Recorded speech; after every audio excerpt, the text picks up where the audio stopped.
समोरचा आता मी कोणाच्या समोरच्या उमेदवारांवर मी काही टीका करणार नाही, पण मात्र मी जे म्हटलं किंवा पालकमंत्री आहेत किंवा त्यांच्या पक्षाची सत्ता होती, या सत्तेचा वापर हा लोकांसाठी करायचा का आपणच फक्त काहीतरी कुठं कोणी बाजाराचं काय वसुली करायची, काय करायचं, या सत्तेचा वापर कसा करायचा हे उदाहरण आपण सर्वांनी बघितलं पाहिजे. मी काय कुणाचं नाव घेत नाही कुणाचं.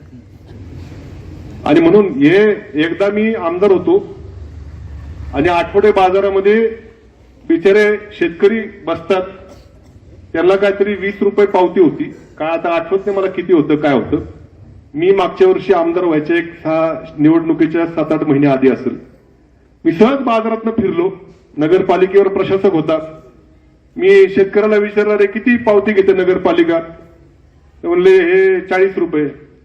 मी म्हटलं पण पालिकेचा ऍक्च्युअली किती आहे, मी फोन लावला तर 20 रुपयाच्या पुढे काही नव्हती बहुतेक. अक्षरशः दाम दुप्पट दरानं शेतकऱ्यांकडनं पावत्या घ्यायचं काम चालू होतं. कोण होतं काय होतं मी नाव घेत नाही, कोण काळे कोण गोरे होते काय मी काय नाव घेत नाही काय कुणाचं.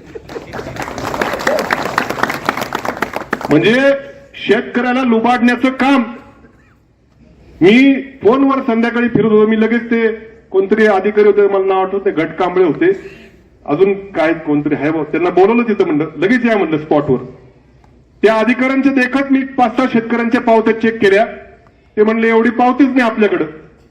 मी म्हणलं आता जे कोण वसुली करणार आहेत त्यांना म्हणलं पुढच्या महिन्याभर वसुली करू देऊ नका, हे शेतकऱ्यांकडनं म्हणलं पुढल्या महिन्याभर वसुलीच करायची नाही म्हणलं अजिबात. हे असं कामकाज तिथं जरा नगरसेवक असले असते, नगराध्यक्ष असले असते तर शेतकऱ्यांची पिळवणूक झाली नसती.